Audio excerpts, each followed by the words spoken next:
So we're going to hear now from Frances Smootz. She's the country contact for WDI for Germany, and is going to tell us about what's happening in regard to women's sex-based rights in Germany. So thank you so much for coming, Frances, and over to you.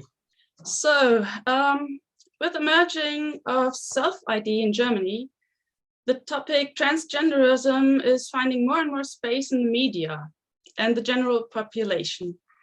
Activism also is becoming noticeably louder and more aggressive, trying to silence the growing mass of dissenting voices through censorship and defamation. So I thought I'd start my presentation with a radical feminist demonstration held in Berlin. Radfem Berlin had called for a demonstration on March 26th in Berlin to protest against all oppression and violence against women. Well secured by the police, the organizers read out the manifesto and invited other women to speak out. About 70 women stood in a circle and listened to the speeches and cheered in approval. Approximately 60 meters away stood the counter-demo and tried to disrupt with all kinds of interludes, like a guy with a whistle walking back and forth, vehicles with super noisy motors driving up and down the road, or by just shouting their usual slogans and screeching every time we cheered. At one point, a man approached the speakers and tried to pose as a trans woman discriminated by us. He was stopped by women gathering around him, and the police led him off. Later, he twittered, "I was targeted and attacked by them. They made a sport and spectacle out trying to hurt this woman. They used physicality to try to intimidate me. They were like predators feasting." So he just was standing there. He tried to come towards us. I don't know exactly what he wanted to do, but we didn't touch him. Nothing happened. So although at first some women were apprehensive about coming because they had seen scenes of women being assaulted by trans activists, the concerns had dissipated after making contact with the enemy and were already looking forward to repeat in the near future. Jede Frau ist in ihrer Existenz eine radikale Konfrontation für Männer, dass Männer nur durch Frauen existieren können. Jede Frau ist in ihrer Existenz radikal. Okay, Robert Koch Institute, Frontholes and Uretha lengths, a study on sexual health and HIV, STI in trans and abinary communities by the Robert Koch Institute, the leading biomedical research facility of the German federal government, calls women people with short urethra and their primary sex organs, fronthole and pussy. So the text said, people with short urethra are sometimes at higher risk for certain infections, for instance, inflammation of the urinary bladder.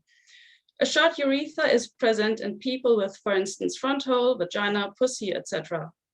We are thinking of people still without gender reassignment surgery, as well as people after gender reassignment surgery. Are you one of those people who have a short urethra?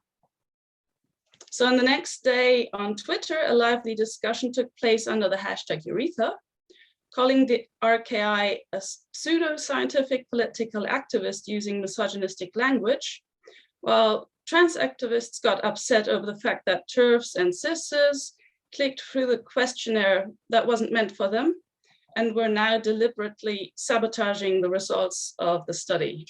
Sendung mit der Maus, Indoctrination of the Youngest. The Sendung mit der Maus, it's broadcast with a mouse, is a very popular child's show on German public television, which first aired in 1971. The age of the target group is between 4 and 9 years. Every Sunday, children learn all kinds of interesting facts about a selected topic presented in an easy to understand way. On March 27th, for the upcoming Transgender Day of Visibility, it was explained what being trans means. A man named Eric, whom the children had already met in the previous broadcast as a bearded homeless man, was to tell about his new life in this episode, and there would be a big surprise. The big surprise was that Eric now calls himself Katja and claims to be a woman. The children are told that some people are born with the wrong sex because they feel like the opposite sex. Then Eric explains that he has always felt different and preferred to do girly things rather than being a strong boy. When he was about 15, he tried on his mother's makeup and clothes and loved it. With skirts, high heels, and makeup, Eric now shows the world that he's a woman. And the changes in his identity card and birth certificate prove he is a real woman. The next day on Twitter Germany, the hashtag Maus was very active, where many people expressed their anger about the indoctrination attempts of children and the possible cause of damage, and there was a call to complain. In response to the many complaints, the broadcaster WDR explained, transgender is socially relevant. There are children and young people who have a problem with their gender. Then only a few days later on a different channel, the news program Logo, whose target audience is around the age of puberty, had also explained that what trans means and that everyone can decide for themselves what sex they belong to. Both programs were not only absolutely one-sided, but also encouraging in the presentation, making it seem like being trans was a good thing. Emma, trans still lacking arguments. About 2 weeks ago, the historic Bayernturm in Cologne, which is protected as a historic monument and houses the editorial office of the magazine Emma, was graffitied by trans activists for the second time. Sprayed on the facade is Emma TERF's Down the Loo 2.0. 2.0, I guess, because it was the second time. Signed, Trans Resistance. The removal of the paint is an elaborate process whose costs amount to several thousand euros. Background of the act presumably was the announcement of the recently published book, Transsexuality, What is a Woman, What is a Man, a Polemic, by Alice Schwarzer and Chantal Louise, in which being trans is shown to mainly be a fad and that the enactment of self-ID announced by Germany's governing coalition must be hindered. Various media and organizations call the book Agitation Against Transgender People, and the Lesbian and Gay Association of Germany sees intellectual parallels to the AfD, which is a German right-wing party. Chantal Louise, who's a lesbian, thereon ended her 20-year membership in the Lesbian and Gay Association of Germany. The Civil Rights Association, which once represented interests and concerns of lesbians, gays, and bisexuals, has long since stopped supporting lesbians and calls them transphobes whenever they express their fears towards trans women invading their spaces. Frauenmachtpolitik and the fear of real feminists. On April 2nd in Nuremberg took place the event Women Power Politics of the Greens that was advertised in the region as well as online and to which everyone could sign up for free. The special thing about this supposedly all-women event was that Markus Ganserer, officially registered as male, identifying as a woman called Tessa, and unlawfully seated in the Bundestag per women's quota, was also one of the speakers. That's him. For the opening discussion, where Mr. Ganserer sat on the podium, video excerpts of a documentary were shown of how women in politics were discriminated against by men on the basis of their sex. Then Ganserer talked about human rights, being denied to trans people, and that there should be no discussion with those who think that one should at least discuss about this topic. This on a feminist discussion day. Accordingly, despite the announcement, no discussion was allowed after Mr. Ganserer's speech. The second discussion continued without Mr. Ganserer, but with the possibility to ask questions at front of the stage. I was there on that day, and I took the opportunity to ask my question, which I would rather have liked to ask at the opening talk. I explained to the speakers that since feminism is a political women's movement, I wanted to know from them, because they were both politicians and feminists, or at least participating in a feminist event, what is a woman? Long laughter went through the audience, and the speakers also seemed quite amused, but also irritated at the same time, looking around, hoping one of the other women would go first. The first speaker answered, quote, "So we're laughing now. We would not immediately know an answer. I find it quite interesting. I'm laughing too, but I cannot answer the question off the cuff. I find it a very interesting question. I don't have a simple answer to it." She was really stuttering and stumbling, and her eyes called for help. The second woman jumped in and said, quote, "Well, maybe I'll just say what comes to my mind. I see gender more from a gender studies perspective, that it's something performative and not necessarily something innate. I think that's something most Greens can probably get behind, at least I hope so.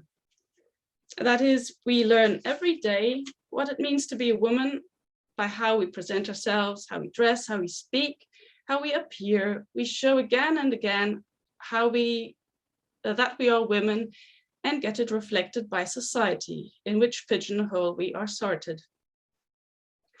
And we react to that again. So it's always this interaction with society. That's how I would try to define it.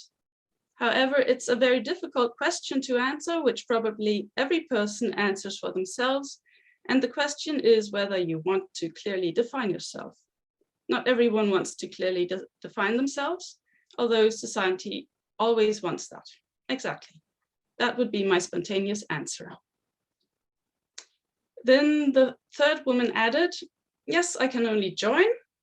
I can speak neither as an expert, nor as a politician, or anything else, but only I personally. And I also believe that ideally everyone should define that for themselves as one feels. When I feel as a woman, or also I do not believe I'm completely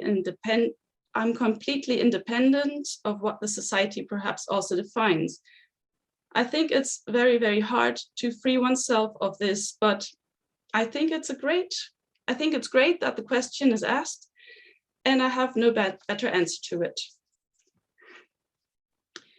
There was a lot of stuttering and stumbling of all three women while giving their answers, but one must mention that Ganzara sat in the front row right in front of us, and I had the feeling that there was a lot of pressure and insecurity, at least for the first and last woman, because of this.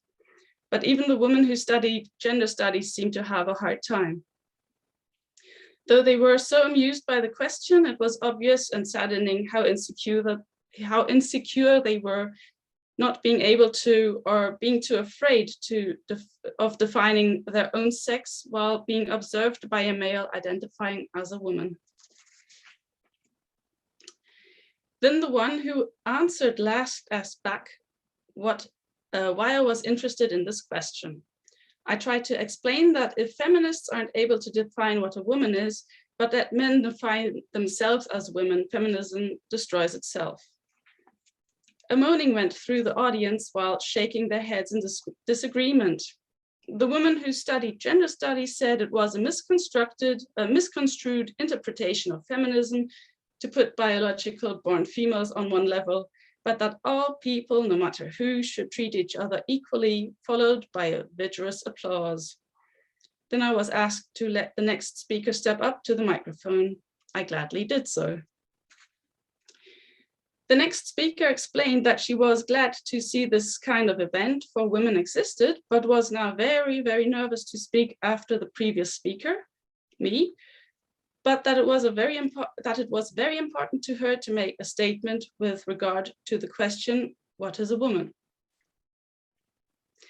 And then she gave them the proper definition. A woman is an adult human female, she said. 5 or 6 women clapped, who seemingly didn't quite understand what this sentence meant. Everyone else was quiet. A woman is not a feeling, a woman is not a costume, she continued. And then they got it. And once more moaning went through the audience, this time with lots of murmuring. The gender studies lady said this was not the right place for this kind of statement and asked her to go back to her seat. While she sat down, the next woman stood up for her rights and silently held up a sign with points showing how self-ID negatively affects on women's rights. A couple of women in the audience jumped up and grabbed her roughly by the arms and pushed her out of the building while she was shouting at them to let go of her. People in the audience were mocking her and calling for the rest to be thrown out as well. A woman at front said, "We were not allowed to film during the event and we should stop at once." But up to that point, a lot of women were filming. The woman who gave them the definition left on her own behalf. Another woman right behind me, who seemed to have filmed a lot according to the discussion I got, was kicked out next. The woman sitting next to her nearly got kicked out as well, just for having a little chat with her. Then it was my turn for holding wrong opinions. I asked them why. They answered, House law. So I got up, showed them my Posey Parker definition t-shirt and shouted, "Have fun destroying women's rights," looking into their enraged faces while leaving. So I really would have loved to show you some footage that I made that day, but a lawyer recommended to withhold it because it could cause legal difficulties, or at least they could bully me with a law, which would be aggravating enough and nothing unusual for these guys. So I wrote this as a kind of story.